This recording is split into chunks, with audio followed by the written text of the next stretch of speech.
కాంగ్రెస్ హామీలు, డిక్లరేషన్లు, గ్యారంటీలు దిక్కులేకుండా పోయాయని కేంద్ర మంత్రి బీజేపీ రాష్ట్ర అధ్యక్షుడు జి కిషన్ రెడ్డి ఆరోపించారు.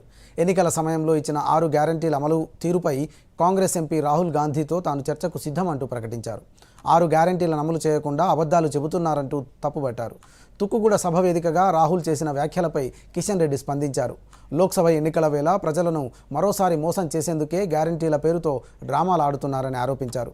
సీఎం రేవంత్ రెడ్డికి పార్టీ ఫిరాయింపులపై ఉన్న ధ్యాస పాలనపై గానీ ఎన్నికల హామీలపై అమలుపై లేదంటూ కేంద్ర మంత్రి కిషన్ రెడ్డి విమర్శించారు. అర్థం చేసుకోకుండా, మారకుండా, అవగాహన లేకుండా ఈరోజు రాహుల్ గాంధీ మాట్లాడుతున్నాడు.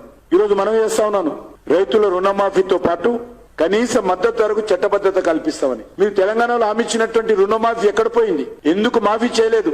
ఈరోజు తెలంగాణలో చేయకుండా దేశంలో ఉద్ధరిస్తానని మాట్లాడుతా ఉన్నారు. మద్దతు ధర, ఉదాహరణకు వరి ధాన్యాన్ని తీసుకుంటే మీ పార్టీ అధికారంలో ఉన్నప్పుడు దేశంలో 1350 రూపాయలు ఉండేది. ఈరోజు ఆల్మోస్ట్ 2200 దాటింది. ఈ 9 సంవత్సరాలలో స్వాతంత్రం వచ్చినప్పటి నుంచి మీరు అధికారంలో ఉన్నంత వరకు ధాన్యం ధర 1300 ఉండేది. ఈరోజు 2200 పైన ఈరోజు రైతులకు మేము మద్దతు ధర ఇస్తా ఉన్నాం. ఎవరు మద్దతు ధర పెంచారో ఈరోజు చెప్పాల్సినటువంటి అవసరం ఉంది.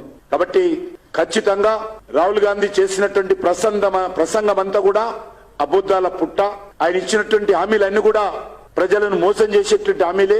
తెలంగాణ ప్రజలు ఏ మాత్రం కూడా వచ్చేటువంటి పార్లమెంట్ ఎన్నికల్లో కాంగ్రెస్ పార్టీని, రాహుల్ గాంధీ నాయకత్వాన్ని, సోనియా గాంధీ గారి నాయకత్వాన్ని పట్టించుకోరని ఈ సందర్భంగా మనవి చేస్తూ ఉన్నాను.